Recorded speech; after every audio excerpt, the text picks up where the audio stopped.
What's up and welcome to another YouTube video. My name is Eddie and I'm still addicted to Marvel Snap, and we hit Infinite once again this season, and I figured it's been long enough since I haven't done a video like this where I show you guys the decks that I've been playing in Marvel Snap to help me reach Infinite for the last couple of months. I think the last time I did a video like this was about like 4 months ago.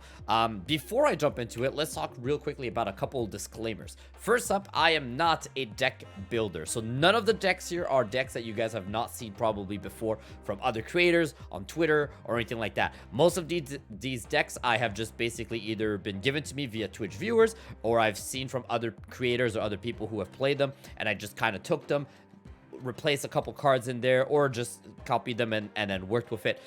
So just before we get into it, I don't think there's going to be anything new here that you've never seen before, but hopefully I'm going to be able to give you guys a couple of description on how to play these decks or how I play these decks to help me get to Infinite. The next thing I want you guys to know as well is that the most important thing to hitting Infinite isn't really the deck. The decks are obviously important to know and play, but retreating and snapping is the most important thing. We talk about this a lot on my Twitch streams as well, so make sure to go follow us there, where if you know when the right time to snap or when it's the right time to retreat, that's what makes a big difference between hitting Infinite or not hitting Infinite. The most important thing is try and snap early when you see your combo coming. Don't hesitate to retreat after snapping. If you snap on turn 4 and then turn 5 the reveals happen, you're like, oh shoot, they have the counter, get out. You don't have to ever feel like you're stuck there because you already snapped. Another thing that's really important that a lot of people forget as well is try not to snap on turn 6 when it's really obvious that you're winning. That's called like the boomer snap is what we call it on stream, where it's basically, you know, you've won. It's guaranteed you've won. So snap and the guy retreats. Don't snap and take the 2 cubes. It's way better to do that. So there are some times where snapping is actually going to give you less cubes than not snapping, because like I said, if you snap, they're just going to get out and then you just waste. The other thing is retreating. Don't be curious. It's really silly, but a lot of people get to turn 6 and they're kind of like, well, I want to know what's going to happen. Maybe I have a chance. And they'll stick around and they'll play it out. And every single time you do that, you end up losing more and more cubes, and the climb is much slower. Retreat when you feel like you don't stand a chance. Retreat even if you think you could, but there's a chance that you can't. If you think about the decks your opponents are playing, you're like, they could have the one card that could beat you, a Shang-Chi or anything like that. Get out. It's just stuff like that. That is probably way more important than any of the decks we're going to talk about. And the last thing that I want to talk about is getting comfortable with a deck. I'm going to show you guys a bunch of decks that I use to climb, but I got to be honest, with all these decks and when you guys are going to play, you're going to lose a lot at the start of playing with these decks. None of these decks are guaranteed infinite for you, that they'll take you and win you every single game you play. You're going to play this deck, you're going to lose a lot, you're going to learn from your mistake, and then over time, these decks are going to get more and more comfortable with them, and then you're going to understand when to snap and when to retreat with each of these decks as you climb. All right. Now that I've got all those disclaimers out of the way, let's talk about the 4 decks that I want to show you guys. I'm going to start with my personal favorite deck. This is the deck that got me to Infinite the last 4 months in a row, 3 or 4 months, a variation of this because Jeff obviously just came out and stuff like that, but the idea of this deck. And this is the lane control deck. I'm a big fan of the lane control deck. Oh, shoot. One more disclaimer before I jump into it. As you guys are watching this video is probably going live the same day as the mid-season patch of Marvel Snap. Some of these decks may or may not get affected by the patches. However, I think we're in the clear because I don't think any of the decks I'm playing have any of the overpowered cards like high evo, like some of the high evo cards, but we'll talk about replacements and all that if we get to that point. So this is recorded pre-mid-season patch of July, but I don't think any of them should be worried about changing too much. Okay. This one, I call it the Jeff control because the Jeff is my favorite card in the deck. So this is a lane control deck. The idea is obviously to use Storm, Spider-Man, and Professor X to control the lanes that you want to play in and try and win as much as possible. The best part about this whole deck is Claw. So the reason Claw's in this deck is that everyone forgets he exists. And the good news is most of you guys have him. He's Series 1 or 2. He's very early in the game. And he is way better than most people expect. He's a 5'10" when you think about it. Like a 4 energy, and he adds 6 to the right lane. And no one expected. A lot of people expect Dr. Doom. A lot of people expect Jeff now. A lot of people expect all those things that jump into lanes that you don't, that you can't play cards in. But no one expects Claw, and Claw is the strongest one of all of them. He's stronger than the Doom bots. He's stronger than Jeff. All of that stuff. So he is your big winner here. Now, the other way to play this deck, obviously, the goal is to try and storm the right lane. I always look at it as start from the right and make your way towards the left. You're trying to shut down the furthest right lane, then the middle lane, and you're trying to always keep the left lane open. Obviously, locations can change up the plan, but that's the general idea behind the deck. Nebula and Storm are a good combo where you can put Nebula in the lane and then storm that lane and just let her climb and power through. If you guys don't have Nebula, Sunspot is a fantastic replacement for that. Daredevil is a must-have card for this deck so that you can properly play Spider-Man or Professor X in either one of the lanes. Miles is pretty good because of Polaris and Jeff. So if you're moving Jeff around or Polaris is moving cards around, Miles is going to get cheaper. And a 1/5 is actually really good to play. But he is replaceable with basically any other 4-cost card that you may want to play, or a 1-cost card that you want to play at the end with Claw. Because Claw is your turn 6 card. So you're going to be playing Claw as this 5 power with one other card. Green Goblin is excellent to shut down the lanes as well. Jeff is your backup plan. I could replace Jeff with a Nightcrawler. So if you don't have Jeff, Nightcrawler is a good replacement for that. Magneto is your high power at the end. But again, if you don't have him, a Hulk will do or anything like that. Just like as a backup if you need something just really strong. Or even Giganto, because you're really going to try and shut down with Storm and Professor X the right and middle lane. Giganto can be a really good replacement for that. Magneto's really good because he can pull stuff away, but he's not the game winner as much as you guys expect. Really, the big winner here, I try to do 2 things. Either Claw, the surprise, or Claw and Titania as my turn 6 as well. It's a really good one where Titania can jump in with a lot of power. Other ways to use this deck, when I storm a lane, I try not to play anything in that lane. So the goal is to play Storm and Nebula, let's say, or like a Daredevil, like one other card. But after that, I kind of ignore that lane. I let Storm have the lane, and then what I do is I try and play Green Goblin and Titania in a separate lane. The cool thing is, if you play Titania on turn 4 with Green Goblin back to back, they will both jump to the other side, and that can almost shut down a whole location instantly. If you ever see that location with the Raptors, I always forget what its name, Raptor Island, whatever. If they already have 2 Raptors and then you play Titania and Goblin, they both jump to the other side, and now your opponent can't play in that lane anymore. All you gotta do is play any card at all, Titania jumps back to you, and you've won that lane on turn 6. Really good combo like that. Spider-Man and X are exactly what you think, them and Daredevil. So this deck for me has been one of my favorite decks to play, and my most comfortable deck. Now I will say, it's probably happened to you, you've probably seen it with this deck.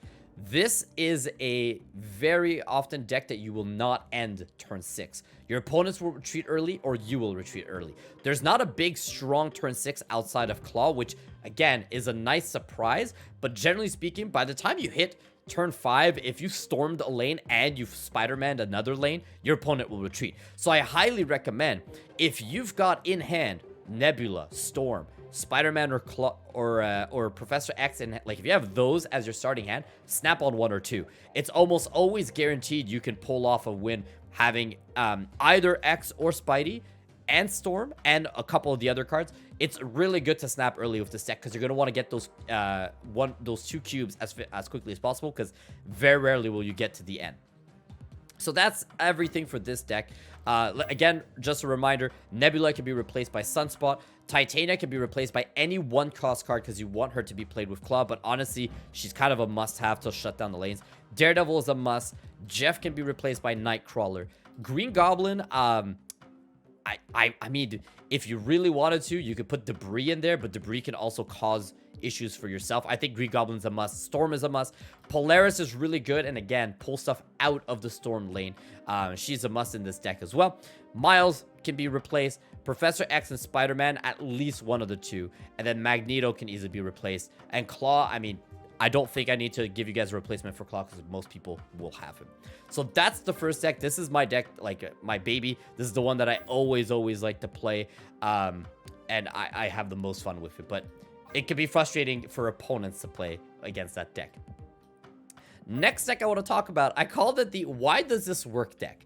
The reason why is that for me, for some reason, this deck makes no sense when I look at it. And when you think about it, there's no reason that this should work, but it has hit really, really hard. I think it's just because the opponents never expect it. Turn 2, you want to play Zabu. Turn 5, you want to play Sarah. Outside of that, you can play any of these cards in any order you want, and it really works. The ideal way to do it is, again, try to get Zabu and Sarah out early so that you can do a really 3 giant cards on turn 6, which is like a mix between Shang-Chi, Shanna, Stegron, Rockslide, or Darkhawk at the end. Silk is in here because I was trying to make her work, but I gotta be honest, Lizard is way better than Silk. I just have more fun with Silk, but I would take her out and put Lizard in, way more consistency. Korg, Rockslide are there for Darkhawk, so if you don't have the Hawkman, do not put Rockslide or Korg in this. I would replace all 3 of them, but generally speaking, they're really good together. Green Goblin is just there because he takes up a spot on your opponent's side, and it's a really good card, but again, not ideal, like not a must-have if you don't want to have him. Gamora is just a really, really good card to pull off on turn 6, so or on turn 5 if you don't have Sarah, but again, not the must-have in this deck. Now here's the fun stuff. Shanna.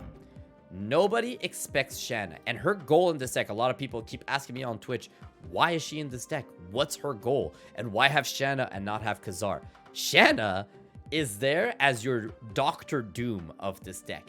You only play her to get cards into those locations that you normally cannot get into. It's just a weaker version of Doctor Doom, but that's what she's there for. So she's not a played card on like every single like turn 4, turn 5, or every game. It's whenever you get those like Sanctum Sanctorum, Altar of Death, any of the Death's Domain, any of those locations, that's what Shanna's there for. She's there to help you get into the bad location. So outside of that, I really, really wouldn't try and play Shanna too much, but that's why she's there. And I don't want Doom in it because Doom is a big card that's going to limit how many other cards I can play. So you want to go Shanna plus something else like a Rockslide and a Darkhawk on turn 6. It's really, really strong. This deck is a lot of big 8 cube wins and big 8 cube losses because I do snap a lot with this deck and I get to the end.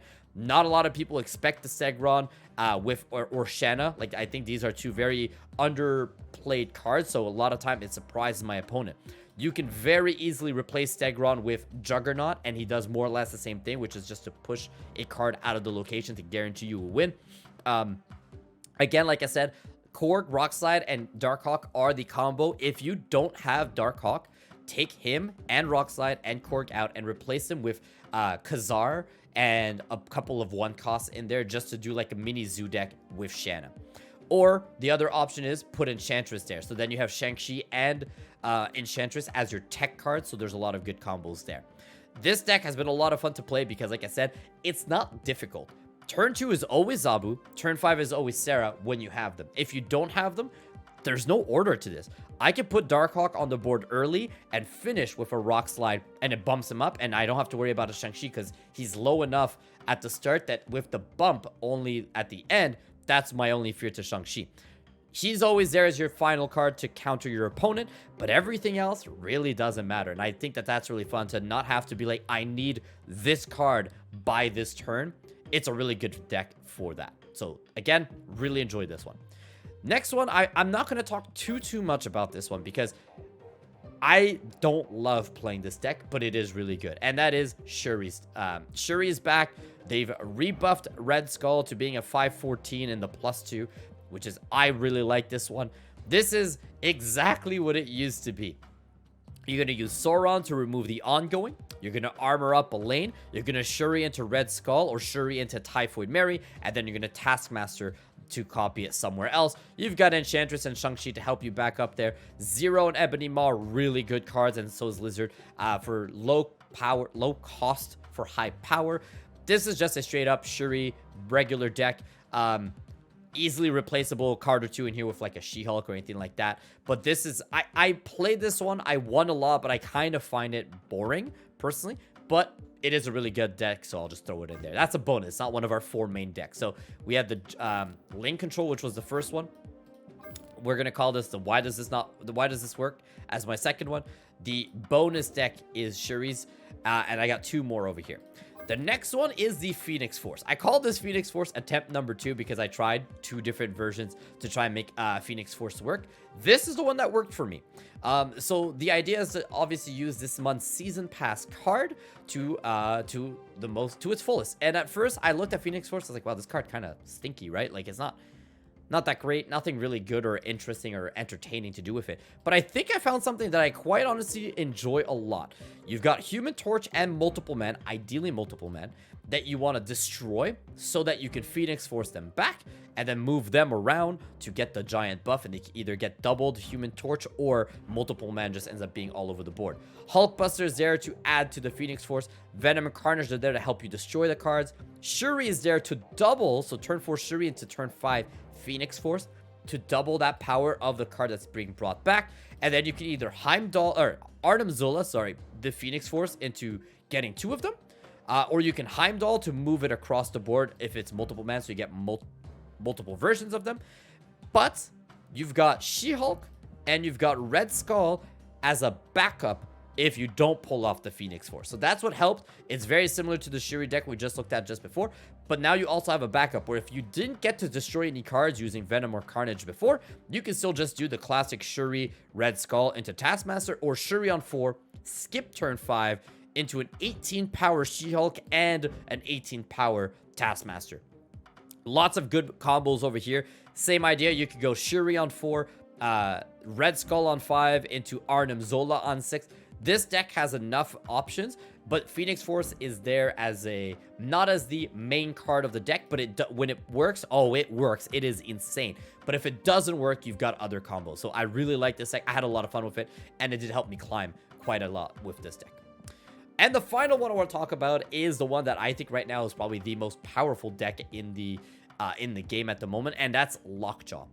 Very simple. It's a plain Lockjaw deck with Wasp, so you keep throwing the Wasp in and it keeps coming out into one of your stronger cards. You can really replace any of these strong cards with any other high cost card. Now, I do have High Evo in this deck, but before I had High Evo in this deck, I was playing the exact same thing, but I had Dracula instead of High Evo. I don't think it makes a big difference power-wise. Like, High Evo is kind of a wasted card, so having Dracula there instead does mean that you just get a straight up an extra 6 cost card or a high cost card potentially on the board because of it. So if you have High Evo, you want to put him in plus Hulk and Wasp, obviously, because Wasp is going to get rotated into Lockjaw. If you do not have High Evo, take High Evo out, put Dracula in, keep Wasp as your card for Lockjaw, and I would honestly take Hulk out and put Infinaut instead, because you want to have that extra potential chance to pull something strong. So it's very easy to replace all of them. This is a part that I feel like most people forget about this deck. You do want Thor in this deck, ideally if you have Thor, but try to play Thor on turn 3. A lot of people panic because turn 1, you're going to skip. Turn 2, you're also going to skip. And then turn 3, they throw in Lockjaw as quickly as possible and the Wasp because they're trying to, like, rotate their cards. I actually found this deck to be way better if you Thor on turn 3, if you have him. If not, go with the Lockjaw plan. But if you have them in hand, turn 3 Thor gets you Mjolnir, and then start playing with Wasp and Lockjaw and Mjolnir starting turn 4, 5, and 6. Especially because by turn 5, if you got Lady Thor, Mighty Thor, you're gonna draw the Wasp and the Hammer back in hand. You can do these insane combos where you can play Mjolnir and Odin together in one lane, which is gonna give you 8 power in one lane, 12 power in a different lane for Thor, and still send in the Wasp into Lockjaw, which is going to pull out another massive card. This deck is insane. High Evo is high powered. I think that by the time you watch this video, there is a chance that either Wasp or Hulk or any of these cards get nerfed because High Evo right now is just insanely strong. But if that's the case, just replace them. Both of these cards, or actually Wasp, even without High Evo, is going to be fantastic with Lockjaw. But Hulk can be replaced by Giganto, Infinaut. Any of the big cost cards are going to be just as fine in this deck. This has been extremely strong for me. Now, with these decks, let's review. The lane control has gotten me infinite 3 months now. 4 months, but like this version has been like 2 or 3 months since Jeff came out. Basically, it's been consistent. But even before Jeff, I had Nightcrawler in there, and I was still able to pull off this deck, no problem. This season, this one got me from 95 to infinite. So the last 5 ranks was with this deck. Why does this work? It got me from 73 to 85 this season. So from 73 to 85, I was using this deck, no problem at all. Shuri's back again. Like I said, I played it a little bit. It was good, but I didn't use it much to climb. The Phoenix Force is what got me from 85 up to 93. So from 85 to 93, I used this deck. And then Lockjaw is the one that got me from 93 up to 95. I got to like 97, and then I dropped back down to 95. And then I got the lane control to get me up. So all these decks have been fairly good for me. I do recommend that in every deck that you build, try to think of a way to have a card that's going to counter bounce decks, because bounce decks right now are everywhere. They're insanely strong. Killmonger is in this deck specifically to counter bounce deck. That's literally the only reason I have him in this Lockjaw deck. So he's trying to not be played before turn 6, and if by accident I played Killmonger by turn 6, I try and hit Odin on him to reactivate him later to kill off the Kitty Pryde and all those insane stuff that are happening at the end there. The Phoenix Force card, this deck here, it doesn't have anything to counter bounce, but it's just so high power that I most of the time am able to beat them. And then the lane control is just straight up a counter to bounce deck. You shut down a lane with Storm, you shut down the lane with Professor X or Spider-Man, and bounce deck just can't beat you. So this is a really good one. So if you guys are noticing a lot of bounce, those are the decks I recommend. If you're noticing a lot of high evo decks, you're fighting a lot of high evo decks, unfortunately, right now, it's put Luke Cage in the deck and hope you could beat your opponent, because I do think high evo right now, outside of Luke Cage, there aren't many counters, and like Shang-Chi, I guess, so those are the two, but even then, it is definitely a trickier one. So that is it. If you guys have any questions or any comments or any other cards that you're not sure which ones should or should not be replaced, put it all in the comment. I'm going to read every single one. I'm going to reply and help you guys with all the builds. If you guys have decks that you want me to try, make sure to comment them down below as well, and I'll try them out on my sheet, or come to hang out with us on Twitch and tell me which decks you guys want me to try. I'll check them all out. I will try my best to remember to put all of the links of these decks, the deck codes, in the description of this video, so you guys can literally just copy paste them into your game and play with them. And last, if you're got all the way to here, thank you so much for watching. Make sure to give the video a thumbs up, subscribe, and now we just unlocked membership. So if you guys want some cool badges, emotes, early access to these videos, like a 24-hour early access, make sure to hit that join button and become a member on our YouTube. All right, everybody, that's the end. Thank you so much for hanging out. Have a good rest of your day. Take care. Bye-bye.